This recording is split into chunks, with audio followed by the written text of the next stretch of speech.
The ocean is terrifying for one simple reason. You can look directly at it and still have no idea what's beneath you. But imagine hearing someone calling your name from the middle of the water when you're completely alone. Imagine waking up on a beach and discovering footprints that lead from the ocean to your tent, but none that lead back. Or imagine recording an underwater dive and later discovering that the camera captured something you never saw with your own eyes. Tonight, we're going into 3 disturbing ocean encounters where the witnesses survived but never found a normal explanation for what happened. Story 1. The lights under the water. I used to think the ocean at night was beautiful. That was before I saw the lights. This happened several years ago while I was staying at my uncle's house on the northern coast of California. The house wasn't directly on the beach, but it was close enough that I could hear the waves from my bedroom when the windows were open. It was one of those places that felt completely different after sunset. During the day, there were surfers, families, dogs running through the sand, and people walking along the cliffs. At night, everyone disappeared. The beach became a long black shape beneath the moon, and the ocean looked less like water and more like an enormous empty space. I liked it, at least I thought I did. I was 22 at the time and had just finished my final semester at college. I had a temporary job working remotely, so I decided to spend a few weeks at my uncle's place before figuring out what I wanted to do next. Most nights I'd walk down to the beach around midnight. I wouldn't swim. I wasn't stupid enough to swim in that part of the ocean at night. I'd just sit on the sand, listen to the waves, and stare at the horizon. One night in early September, I went down there later than usual. It was almost 1 in the morning. The wind had died completely and the water was unusually calm. I remember thinking that the ocean looked like glass. I sat near the top of the beach with my jacket pulled around me and watched the waves roll in. For about 20 minutes, nothing happened. Then I noticed a light. It was tiny. At first, I thought it was a boat. There was a fishing area several miles offshore, so seeing a distant light wasn't unusual. But this light was too low. It wasn't sitting above the horizon. It seemed to be coming from the water itself. I watched it for a few seconds. Then it disappeared. I assumed the boat had turned. A moment later, it appeared again. Except this time it was closer, not dramatically closer, just enough that I could tell the difference. I stood up. The light vanished. I waited. Nothing. Then another light appeared. This one was farther to the left. I stared at it. It disappeared too. Then 3 more appeared, one after another. They weren't moving like boats. They weren't drifting. They weren't blinking. They were simply appearing and disappearing in different locations. I started wondering if I was looking at reflections. Maybe the moon was hitting something in the water. Maybe there were people diving with underwater lights. I took out my phone and zoomed in with the camera. The screen showed almost nothing, just black water. But with my naked eyes, I could still see the lights. Then something happened that made my stomach tighten. All 4 lights appeared at exactly the same time. They formed a straight line, and then the line began moving toward shore. Slowly, very slowly. I couldn't hear anything. No engines, no voices, nothing except the waves. I took several steps backward. The light stopped. I stopped. For a few seconds, neither of us moved. Then one of the lights went out, then another, then another. Only the center light remained. It was brighter now, and I realized it wasn't white. It was pale blue, almost the color of a phone screen in a dark room. The light moved forward again, this time much faster. I backed away from the water. It came closer. I couldn't tell how far away it was anymore. Maybe 50 yards, maybe 200. The darkness made distance impossible to judge. Then the light suddenly disappeared. I waited. 5 seconds. 10. Nothing. I laughed nervously to myself. I actually said out loud, "Okay, that's enough." I turned around and started walking back toward the house. I'd taken maybe 10 steps when I heard something behind me. A splash. I froze. Another splash, then another. Not waves. These were distinct, like someone was walking through shallow water. I turned around. The beach was empty. The ocean was black, but there was something else. A faint blue glow was coming from the waterline. I could see it spreading across the wet sand, not reflecting, spreading. Tiny points of blue light were appearing wherever the water touched the beach. Bioluminescence. That was my first thought. I'd seen glowing plankton before, but this looked different. The glow wasn't moving with the waves. It was moving against them. A thin line of blue light crawled across the sand toward me. I stepped backward. The line stopped. Then another appeared several feet to my left, then another on my right. They were forming a shape, a rough circle. I suddenly had the horrible sensation that I was standing in the middle of something. I ran. I didn't look back. I sprinted all the way to the house, slammed the door behind me and locked it. My uncle was asleep upstairs. I didn't wake him. I felt embarrassed. I told myself I'd gotten scared by some natural phenomenon, maybe glowing algae, maybe fishing equipment, maybe a strange reflection. I went to bed. The next morning, I almost forgot about it. Then I looked outside. The tide was low. From the upstairs window, I could see the beach, and there was something strange near the water. A long dark patch had appeared in the sand. It looked almost like a trail. I couldn't see the blue glow anymore, but I could see that the sand inside the trail was wet, even though the surrounding beach was completely dry. I walked down there after breakfast. The trail began at the water. It continued for maybe 60 feet. Then it stopped. I followed it. At the end was a depression in the sand, a perfect oval, about 6 feet long, maybe 3 feet wide. It looked as though something enormous had been lying there. I crouched down. The sand inside the depression was covered in tiny glass-like beads. I picked one up. It was warm. That made no sense. It had been sitting outside all night. The air was cold. The sand was cold. But that tiny translucent bead felt like it had been sitting in sunlight. I dropped it immediately. Then I noticed something else. There were footprints around the depression, bare human footprints. They started at the waterline. They went toward the depression, and then they stopped. There were no footprints leading away. I stood there for several minutes trying to convince myself there was an explanation. Maybe someone had walked there during the night. Maybe the tide erased the return tracks. Maybe the footprints weren't even fresh. But the sand was damp. The edges were sharp. They couldn't have been old. I went home and didn't tell my uncle. I didn't want him to think I was losing my mind. For the rest of my stay, I avoided the beach at night. About a week later, I was packing to leave. That afternoon, I went down to the water one last time. The tide was coming in. I stood near the same place where I'd seen the lights. Nothing unusual, just waves. Then my phone vibrated. I looked down. I had received a notification from my camera app. It said, "New video available." I hadn't recorded anything. I opened it. There was a 12-second video. It had been recorded at 1:14 in the morning on the night I saw the lights. I assumed it was something my phone had accidentally captured. The video was almost completely black, but I could hear waves. Then I heard my own voice, very faintly. I was whispering, "Who's there?" I watched the screen. For the first few seconds, nothing happened. Then the camera shifted slightly, and I saw myself sitting on the beach, except the camera wasn't facing me. I was looking directly at the water. The recording continued. My voice said something I didn't remember saying. "There's something underneath us." I stopped breathing. Then the camera angle changed. It pointed toward the ocean. The blue lights appeared, but they weren't on the surface. They were underneath it, hundreds of them, maybe thousands. And they weren't scattered randomly.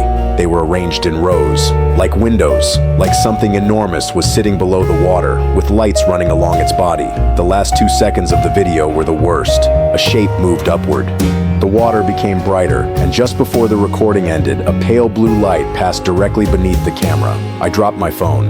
I never figured out how the video had been recorded. My camera app showed no other footage from that night. There was no evidence that anyone had been near me. And the strangest part, the video had been created 3 minutes before I remembered seeing the first light. 3 minutes. I had no memory of recording it. I don't go to that beach anymore. I don't know what was beneath the water. Maybe it was some rare marine phenomenon. Maybe there was equipment offshore. Maybe the video was some bizarre technical error. Those explanations would make me feel better. But there's one detail I can't explain. In the final frame, just before the video ends, one of the blue lights is no longer underwater. It's on the beach, about 10 feet behind me, and whatever was making it was standing upright. Story 2, the footprints that came from the sea. The first thing I noticed when I woke up was that someone had walked around my tent. The second thing I noticed was that they had never walked away. This happened during a camping trip I took with my older brother Daniel in Maine. We were looking for somewhere isolated, not because we were trying to do anything reckless. We just wanted to get away from people for a few days. We found a small coastal beach several miles from the nearest town. There was no campground, no parking lot, no bathroom, just a narrow strip of sand surrounded by trees and rocky cliffs. Daniel had been there once before during the summer. He told me nobody ever went there in the colder months. We arrived just before sunset. The weather was perfect, cold enough that we needed jackets, but not cold enough to make camping miserable. We built a small fire, cooked dinner, and spent the evening talking. Around 11, Daniel went into the tent. I stayed outside for another half hour. I remember looking at the ocean and thinking how completely empty it seemed. There were no boats, no lights, nothing. Eventually, I went to sleep. I woke up sometime before sunrise. I didn't know what had awakened me. At first, I thought it was the wind. Then I heard something scrape across the tent, very slowly, like a fingernail being dragged over nylon. I opened my eyes. Daniel was still asleep. I listened. Nothing. Then I heard it again. Scrape. Pause. Scrape. I sat up. Daniel, he woke immediately. What? Did you hear that? He listened. We both heard it. Scrape. This time it was louder. Daniel unzipped the tent. He looked outside. Then he went completely still. I climbed out behind him. The sun hadn't risen yet, but there was enough gray light to see the beach. At first I didn't understand what I was looking at. Then I saw the footprints. They surrounded the tent. Bare footprints. Human footprints. They formed a complete circle around us, not random tracks. A perfect ring. There must have been 30 or 40 prints. Some were deep. Some were barely visible. All of them pointed toward the tent. None pointed away. Daniel looked at me. I looked at him. Neither of us spoke. Then he said something I'll never forget. Those weren't here last night. I knew he was right. We had walked around the tent after setting it up. There had been nothing. The sand was completely smooth. I crouched down. The footprints were fresh. I could see tiny grains of sand collapsing into the edges. I followed the nearest trail. It led toward the ocean. Every footprint pointed inland. I walked closer to the water. The tracks continued, one after another, straight from the surf. I reached the shoreline. There were no footprints leading back into the water, just the incoming waves. I turned around. Daniel was standing beside the tent. He yelled my name. I ran back. He was pointing toward the trees. There were more footprints. They weren't human, at least not completely. They were smaller, long and narrow, almost like a human foot stretched out from heel to toe. They began near the ocean too, but instead of going toward the tent, they went toward the forest. Daniel wanted to leave immediately. I agreed. We packed everything as fast as possible. Neither of us wanted to spend another minute there. But as we were putting the tent away, I noticed something inside, a wet patch. The floor of the tent was damp. Not the entire thing, just one spot near my sleeping bag. I touched it. The water was freezing, and it smelled strongly of salt. I looked at Daniel. Did you spill something? He shook his head. I picked up my sleeping bag. Underneath it was a small object, a piece of black stone. It was smooth, almost polished, and it had a strange spiral pattern carved into it. Daniel immediately told me to leave it. I didn't. I put it in my pocket. We finished packing and started walking. We were halfway through the trees when Daniel stopped. What? He pointed behind us. The beach was visible through the branches. Our tent was gone, not packed up, gone. I could still see the fire pit. I could see our footprints. But where the tent had been, there was nothing. Just sand. We both ran back. The tent was actually there. It had somehow become invisible from the angle we'd been standing at. That made no sense. We stared at it. Then Daniel said, "We're leaving." We left. We didn't talk much during the drive home. I kept the black stone in my pocket. For several days, nothing happened. Then, 3 nights later, I woke up at 3:40 in the morning. I heard water dripping. I went downstairs. There was water on the kitchen floor. A thin trail. It began at the back door. I opened the door. There was nothing outside. I wiped the floor. The next morning, I noticed something strange. There were footprints on the porch. Bare footprints. Wet. They started at the stairs. They stopped directly in front of the back door. I called Daniel. He didn't believe me. Then I sent him a picture. He called me back immediately. He told me to check my pocket. I reached into my jacket. The black stone was still there, except the spiral on it had changed.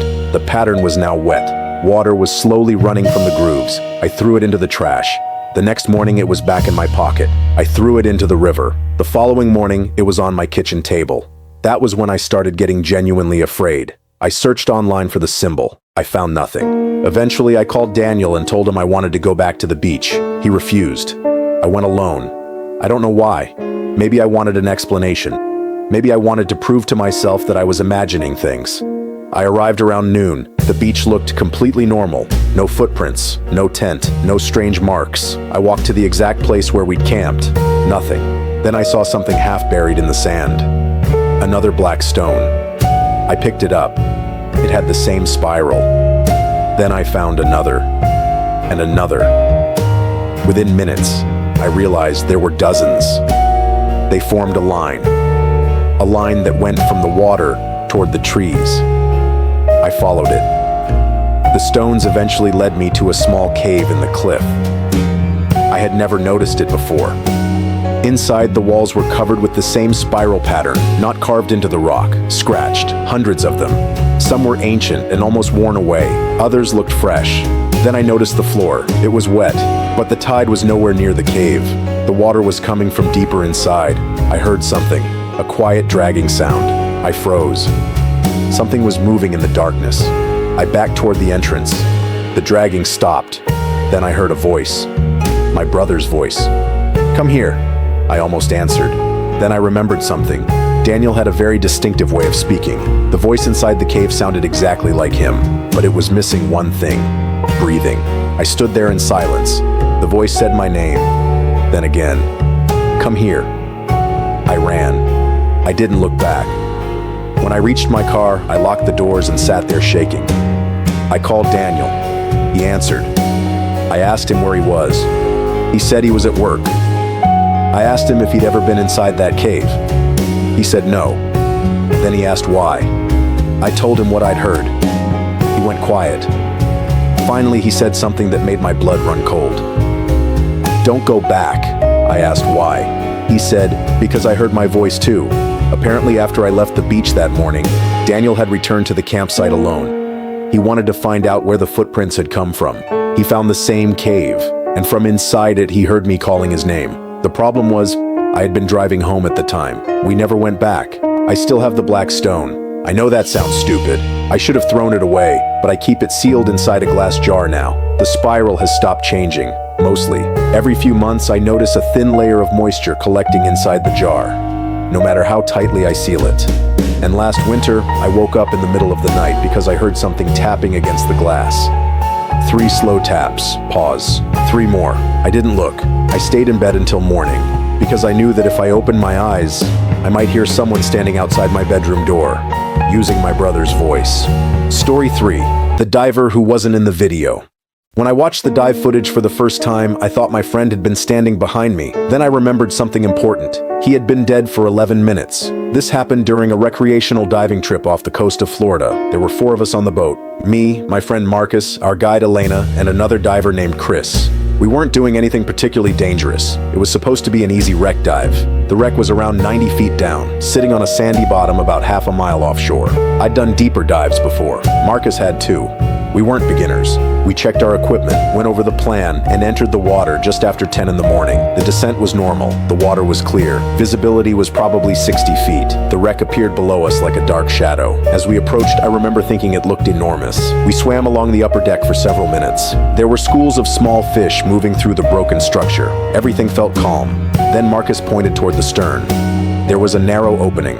He signaled that he wanted to look inside. Elena shook her head. No penetration. Marcus nodded. Then he pointed somewhere else.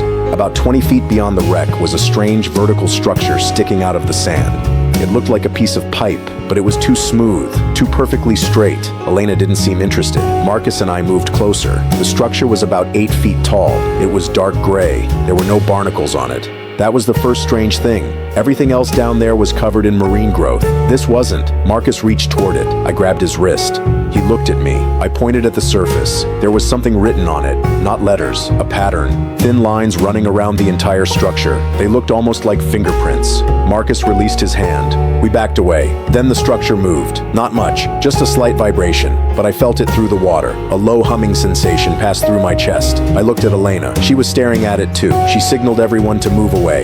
We did. For a few seconds, nothing happened. Then all the fish disappeared. Every single one. The water around us became empty. No fish, no bubbles except our own. No movement. It was like the entire ocean had suddenly gone silent. Marcus tapped my shoulder. I looked at him. He pointed upward. There was a shadow above us. Something large, very large, moving through the water. I couldn't see its shape, only the darkness it created. It passed over us, then vanished. Elena immediately signaled for ascent. We followed, but Marcus didn't. He was looking back at the structure. I grabbed him. He pulled away. Then he pointed toward the sand. There was someone standing down there. At first, I thought it was another diver, a person wearing an old-fashioned diving suit, heavy helmet, thick hoses, large metal boots. The figure was standing perfectly upright on the ocean floor. It was facing us. I looked at Elena. She was staring at it too. She signaled, "Up." We started ascending. Marcus finally followed. We reached 30 feet, then 20, then our safety stop. That's when I heard knocking. 3 taps inside my mask. I looked around. Nothing. 3 more taps. I checked my equipment. Nothing. Then I realized the sound wasn't coming from my gear. It was coming from behind me. I turned. The old diver was there, standing several feet away. I could see his helmet. I could see his face through the glass, and I could see that he was smiling. I panicked. I grabbed Elena. She turned. The figure was gone. We finished the ascent and surfaced. Marcus came up beside me. He ripped his regulator from his mouth and started shouting. "Did you see him?" I knew immediately what he meant. Elena had gone completely pale. She said, "Get on the boat." We did. The other diver, Chris, had surfaced first. He was already on the boat. He looked confused when we climbed aboard. Elena asked him if he'd seen anything. He said no. Then Marcus asked him whether he'd heard knocking. Chris laughed. He thought we were joking. We weren't. Back on the boat, we checked the footage. Marcus had been wearing a camera. We watched the descent, the wreck, the strange structure, the fish disappearing. Everything was there. But the old diver wasn't. Not once. I thought maybe the camera hadn't been pointing in the right direction. Then we reached the part where Marcus and I saw him standing on the ocean floor. The footage showed the exact spot. There was nothing there. Just sand. We replayed it. Nothing. We watched the moment the figure appeared behind me during the safety stop. Again, nothing. I started feeling sick. Marcus looked at me. Maybe we imagined it. Elena didn't say anything. She was still watching the screen. Then she paused the video. "Wait!" She zoomed in. The frame showed me looking behind myself. My face was clearly visible. I was terrified. Marcus was several feet to my left. Elena was above us. But there was something else. A dark shape in the background, barely visible. We couldn't make out a person. It looked more like a distortion in the water. Elena zoomed in further. The image became pixelated. Then we saw it. A face. Not the old diver's face. Mine. It was looking directly into the camera, except I wasn't facing the camera. I was looking behind me. We froze. Elena closed the laptop. She told us we were done diving for the day. Nobody argued. That evening, Marcus and I stayed in the hotel room. We kept discussing what we'd seen. Eventually, Marcus said something that made me laugh. He said maybe the ocean had somehow reflected us. I told him that made no sense. He agreed. We watched the footage again. At 2 o'clock in the morning, we found something else. The camera had recorded audio. Underwater audio is mostly useless, but at one point there was a sound. 3 knocks. We slowed it down. 3 knocks. Then a voice. Extremely faint. It sounded like someone speaking through a wall. We couldn't understand the words. We played it again. This time I recognized the voice. It was mine. I was saying, "Don't turn around," but I had no memory of saying it.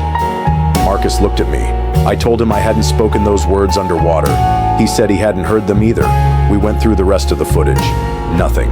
Then, near the very end, something changed. The camera showed the ocean surface. We were already on the boat. The water was calm. The camera had apparently been left running. For almost 11 minutes, there was nothing but the ocean. Then a shadow appeared underneath the boat. It moved slowly, directly beneath us. Marcus paused the video. He said, "That's the wreck." It wasn't. The wreck was far below. This shadow was immediately beneath the hull, something huge. The shadow stopped, then it turned upward, and for one frame, the camera caught something. A face, the old diver, looking up at us. Then the recording ended. We contacted the dive company the next day. Elena asked if there had ever been an accident at that wreck. The owner said no, not that he knew of. We asked about old diving suits. He said there had been a commercial diving operation in the area decades ago, but nothing like what we described. We never found a record of a missing diver. Marcus stopped diving after that. I didn't, at least not immediately. I kept going for another year, but I stopped going near wrecks. I also stopped reviewing my footage. I didn't want to see anything that wasn't supposed to be there. Then, about 8 months later, I bought a new dive camera. I was testing it in a shallow pool, just 30 feet, nothing dangerous. I recorded myself swimming toward the camera. When I watched the footage later, I noticed something in the reflection of the lens. Someone was standing behind me. I turned around in the video. Nobody was there. I checked the room. Nobody was there in real life either. I deleted the footage. I deleted every copy. I eventually sold the camera. I haven't gone diving since. Marcus still refuses to discuss the incident. Elena won't answer my messages. And Chris, the other diver on the boat, told me something months later that I had never heard before. He said that when we were all back on the boat, he noticed something strange. There were 4 sets of wet footprints on the deck. Not 3, 4. Mine, Marcus's, Elena's, and another set. They started at the ladder, they crossed the deck, and they stopped beside the camera case. Chris said he assumed one of us had walked through water and left the prints. But there was one problem. The 4th set of footprints wasn't shaped like human feet. They were long, narrow, and each one had 6 toes. I've tried to explain all of this in a dozen different ways. Faulty footage, stress, panic, nitrogen narcosis, optical distortion, a camera artifact, some kind of marine animal, anything. But none of those explanations account for the footprints, or the voice, or the fact that the camera recorded something directly beneath our boat after we'd already surfaced. And there's one final detail that I never told Marcus. About 2 weeks after the dive, I went through the original footage one last time. I noticed a timestamp I hadn't seen before. The camera had been recording before we entered the water. For 6 minutes, it showed the empty deck of the boat. Then, at 9:51 in the morning, someone walked into frame. It was a man wearing an old-fashioned diving suit. He stood beside the camera, he looked directly into the lens, and then he pointed toward the water. The timestamp said 9:51. We didn't enter the water until 10:07, 16 minutes later. I watched the clip maybe 20 times. Then I noticed what was behind him. The ocean. And far below the surface, the wreck. Except the wreck wasn't underwater anymore. It was sitting directly behind him, on the deck, as though the entire ocean floor had somehow risen around us. I don't know what that means. I don't know who that man was. But I know one thing. Whatever we saw down there wasn't something we discovered. It was something that had already discovered us. 3 stories, 3 different people, 3 encounters with something in the ocean that none of them could explain. And maybe that's what makes ocean horror different from almost anything else. In a forest, you can run. In a building, you can lock a door. But in the ocean, there are places where there is nowhere to run, nowhere to hide, and nowhere to see what is coming. The surface can look completely calm while something enormous moves beneath it. So the next time you're standing beside the ocean at night and you hear something calling from the water, don't assume it's a person. And if you ever see a light moving beneath the waves, don't swim toward it, because sometimes the most frightening thing in the ocean isn't what you can see. It's what noticed you before you noticed it. If you enjoyed these stories, subscribe to the channel and turn on notifications, because there are countless unexplained encounters still waiting in the darkness. And tell me in the comments, if you heard someone calling your name from the ocean at 2 a.m., would you go looking for them?